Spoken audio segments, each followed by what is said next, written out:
Israel and Palestine, the never-ending conflict. How can this conflict end? Will it ever end?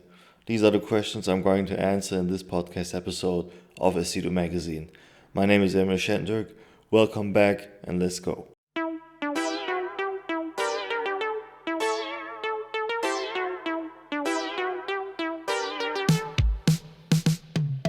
Most recently, there are heightened tensions between Israel and Palestine again. This is not the first time, and it is definitely not going to be the last time. Every once in a while, we have kind of a heightened tension and also violent activity between those two parts in the Middle East. Obviously, this draws a lot of media attention depending on what kind of media source you consume and where you want to look at.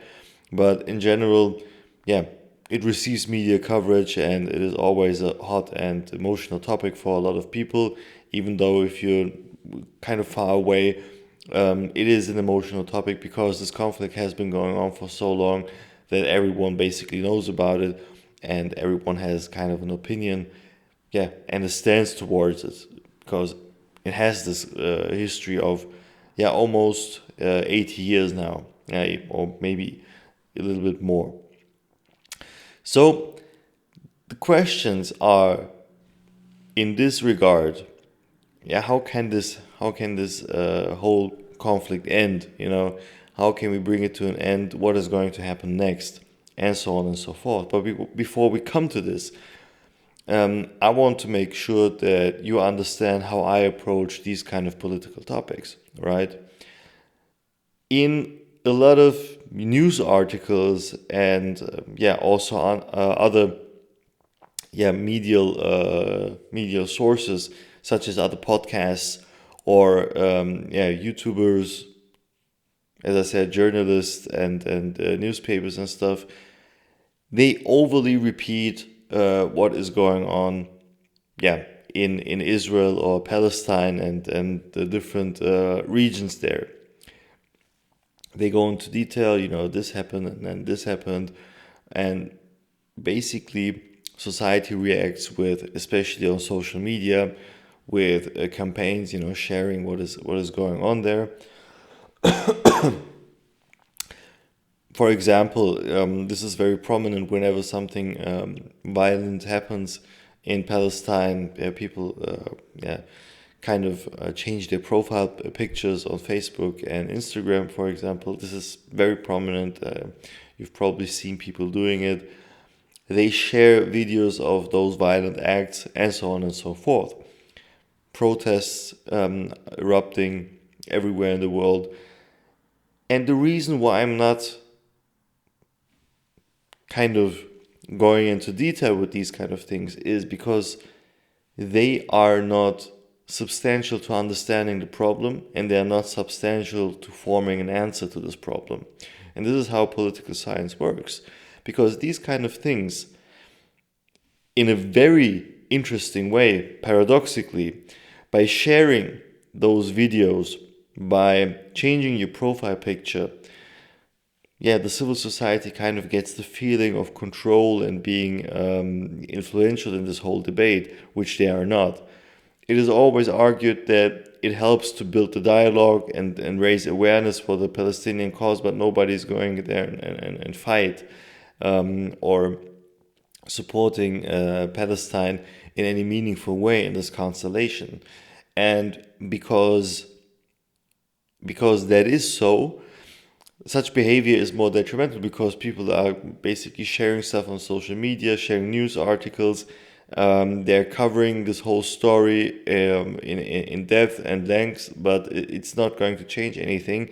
And this is something that those people who produce the news and those who consume it don't know. And once they are doing it, they're basically saying, okay, well, I dealt with this matter. I've done what I can from far away, and that's about it.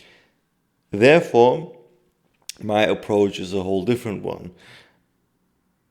I want to kind of, on the technocratic level, want to find solutions that are, actually realizable, but not solutions for just one side, because that is very how can I say this, is very biased, because I'm talking about how people react to the things that are going on in Palestine from the perspective of sympathizers of Palestinians, but there's also the Israeli side. So we also have to see it from both perspectives.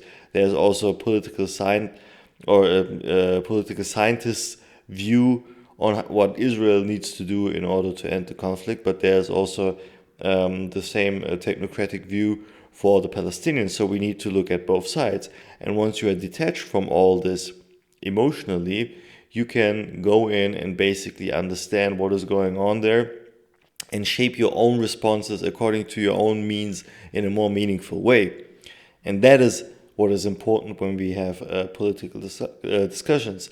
So very rarely you will see me talk about about the specifics in whatever context we are talking about. This might be a political event or more general dynamic, such as a long-term development of a conflict like it is here. And I'm not going to summarize the specifics of what is happening there on the micro level. The macro level is much more interesting here. So in order to shape responses to these kind of developments that have been going on over the years, and I've shared a very interesting two-piece article. It's like a very long article that I wrote 2 years ago almost. It is Understanding the Arab-Israeli Conflict in 2021, meaning that I split this long article into two parts. So I'm going to put the links down below so you can also read it. And there I'm going through many different stages of political analysis. How does this problem relate to ourselves? What are our biases? And so on and so forth. So what is the most important thing here, because I'm going to skip the whole part of the historical context and what is happening right now in Palestine, as we all basically have been part of this problem for so long. Now, we need to actually view what is at the core of the conflict. And the core of the conflict is basically a territorial claim of two people of the same territory, and this is obviously not going to work. This constellation happens quite often. We have this problem not only in Palestine, but also, for example, in Azerbaijan, where Armenia claims to have a right over certain regions there, and Azerbaijan is basically saying the same over those regions and making the same claim. For example, we can talk about the ongoing conflict in Ukraine, with the Russians claiming that East Ukraine, mostly populated by Russians, or maybe if we want to think back to 2014, the Crimea crisis, right? In both cases, Russia claims to have a saying over those territories because of the ethnic composition. The list goes on and on. We can think about India, Pakistan. There have been tensions, territorial tensions for quite some time. But at the core, we have the question of a territory. And this is one of the most dangerous and most complex types of conflict that we actually can have in political science. And therefore, because it is one of the most dangerous constellations in political science terms, we have to think about what are the potential scenarios that this can go. In my book, actually, the international relations perspective of state formation and how diplomacy and international state relations are structured. I have an 8-step model, basically, or evolution model of states, and the conflict that we have right here is basically situated at stage 1 and 2, meaning that each and every society has a certain territory that it it originated in, and basically wants to structure their societal life in that on the basis of a state model. So because we are talking about two distinct time periods, the Palestinians and the Israelis have actually a valid claim on this territory. First of all, the Israelis, because their whole belief system is based on this territory. Their whole identity is structured around the existence of this territory. The Palestinians, who moved in afterwards, they are basically originated in this territory organically, have a valid claim because, as the term already says, or as I described it, they originated in this territory. What else can we say? They have no other place to go because this is the only place they know and the only place that makes sense for them to live in. But this does not mean that the other claim is of higher value than the other, because in the end we have two valid claims that stand against each other, and this is kind of a checkmate situation for both sides.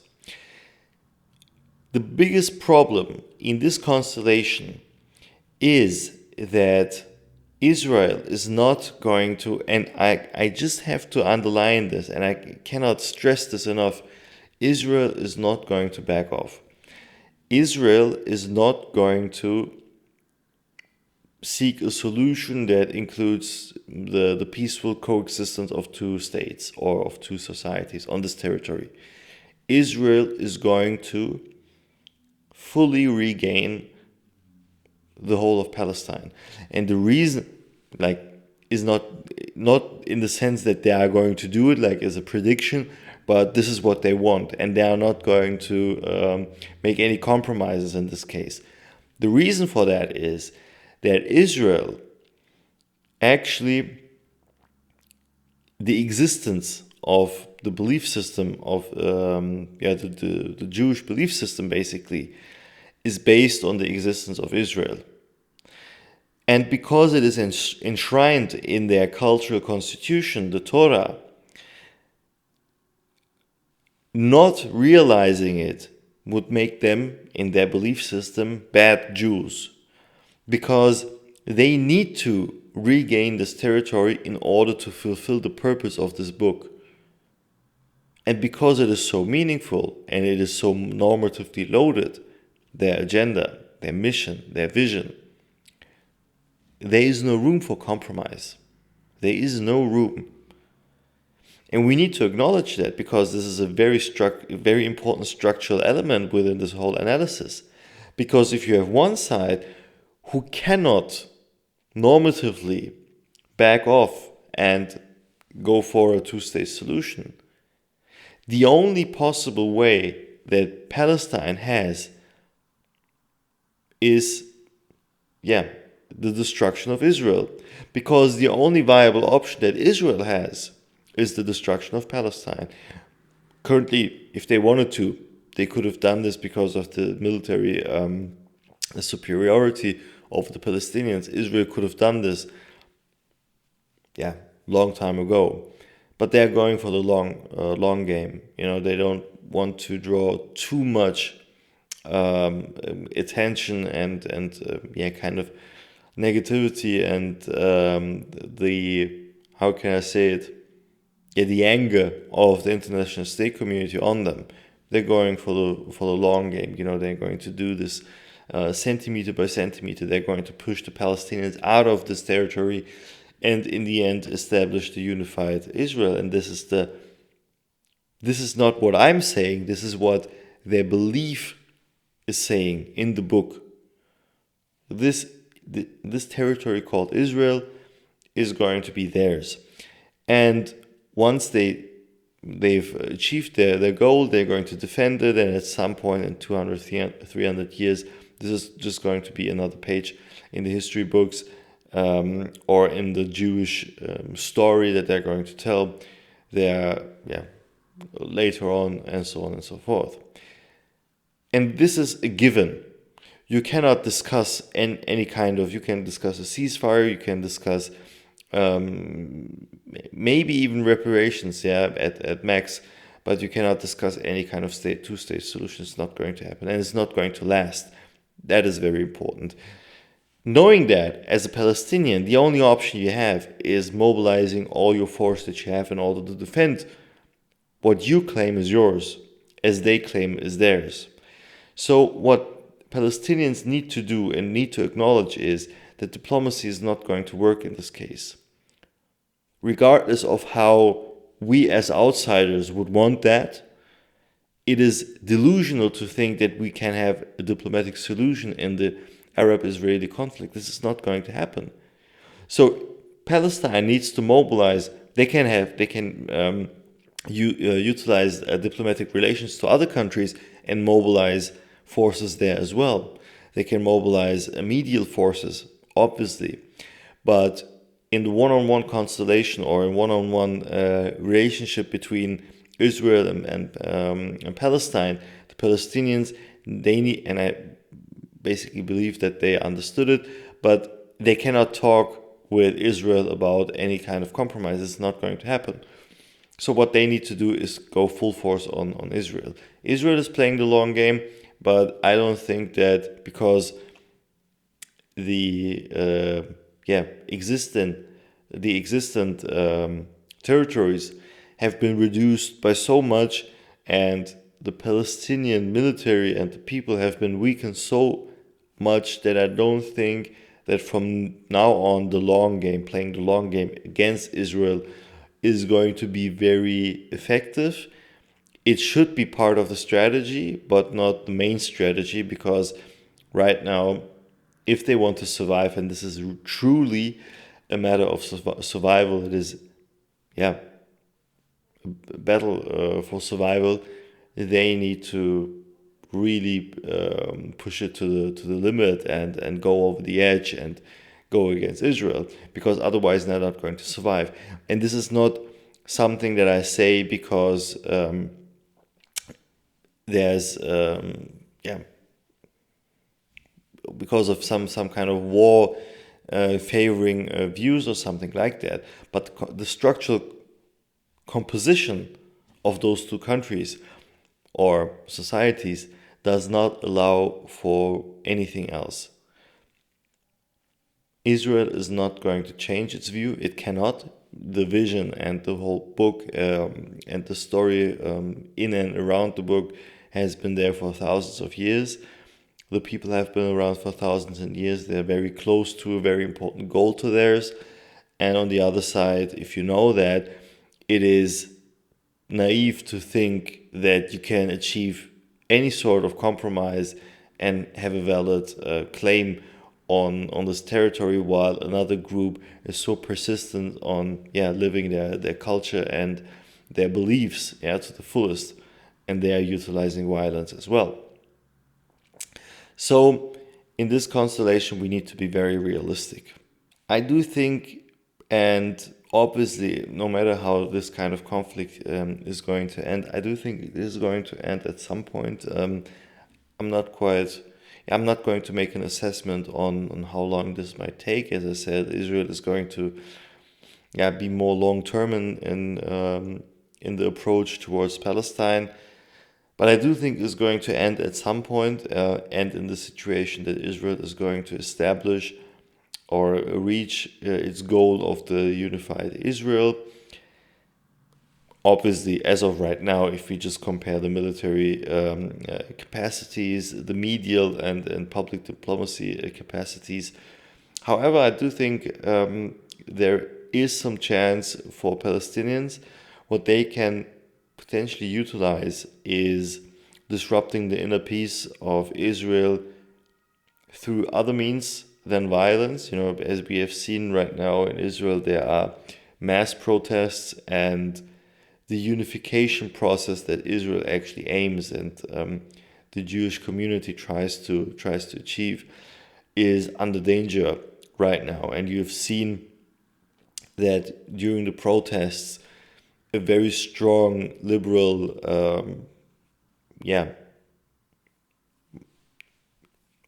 I wouldn't say majority, but community has emerged in Israel, and I think the rifts between the left and right in Israel can be a potential point where Palestinians, through various diplomatic and manipulative ways, can also widen the rift and attack Israel. But nonetheless, the primary source of their resistance needs to be in the military realm. So this is why Palestine actually needs more weapons and military personnel from abroad. These might be the Palestinians that are living abroad, and so on and so forth. So there needs to be a coordinated action, which needs structure, which needs organization. This is the only way out for them. Yeah. But I do think that Israel, nonetheless, because these protests, they have been around quite recently, and until quite recently, Israel was basically very homogeneous in their societal constellation. Yeah, it remains to be seen how this turns out, but as I said, we have a very difficult structural situation, and we need to be, regardless of, or depending, not regardless, but rather depending on how you view the whole conflict, we need to be aware of this this structurally interesting constellation, and how we can basically shape our responses to that. So what I think is very important for the state community is that they also acknowledge that and stop just intervening with all this diplomacy thingies, because in the end, for Israel, any kind of ceasefire and diplomatic resolution is just going to be temporary. It's never going to be lasting. And by doing that, you just kind of create a temporary peace, and afterwards, Israel resumes the operations against Palestine. At this point, the whole situation is less emotional, so they have kind of more of the leeway to go in at the next offensive and push for more territorial gains, and so on and so forth. For all those who are not trained political professionals, if you want to make an impact on this whole situation and are very concerned for one or the other side, what is important is that you provide the side that you support with material support. In the case of Palestine, it is very obvious, donations and so on and so forth. You can donate to the military forces and so on, but you can also kind of help them if you are already active on social media. Go into the direction that I just said, with the rift that might open up in the Israeli society, and kind of fire that up, right? On the other side, if you support the Israeli cause, material, I don't think that material support is very necessary there, but in the end, what you can do immaterially would be kind of to support the unity of the Jewish community, so that the rift does not widen, because in the end, the military superiority is going to be enough in the long run for Israel to kind of reach its goal. But the only problem that it is going to be facing also in the next couple of months or maybe years is the domestic societal landscape.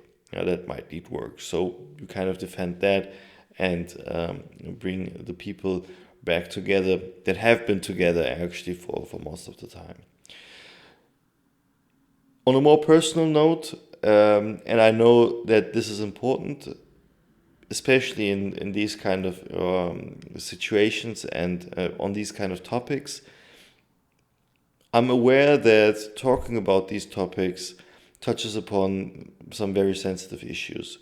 Talking about the unification and homogeneous constellation of Jews in Israel is something that is not talked about often and not very well, I don't know,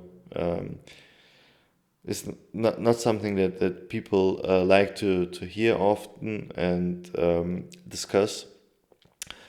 On the other hand, talking about the potential loss of the Palestinian society, I mean, obviously they're not going to be exterminated, but it will be a huge diaspora, is also very sensitive. Talking about these things in a very detached and technical way is something that might disturb people, and it is not to say that I don't have any emotionality attached to these kind of things personally. Obviously, any kind of conflict and any kind of suffering of people is bad, and I totally acknowledge that. But what I want to achieve is, or what I think is important, is that we keep in mind that the only way out of any kind of conflict is a calm mind and a technical approach. And since I'm neither Palestinian nor Israeli, in all fairness, I want to provide both sides with potential solutions and a realistic outlook. Meaning that these kind of topics, no matter how controversial they are, I'm always willing to pick up and discuss, and I'm going to do this in the future as well.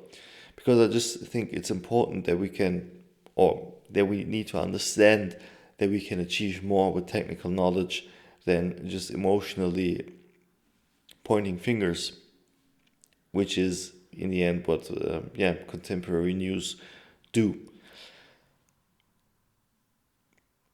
I hope that I'm in this case wrong with my analysis and that there is a peaceful resolution to this conflict, as to many other territorial conflicts, but I'm afraid there is not. Time will tell, and I'm definitely going to pick this topic up in another episode. And until then, I hope that you enjoyed this one and this talk. So take care. Thank you very much for listening. Have a good one, and bye.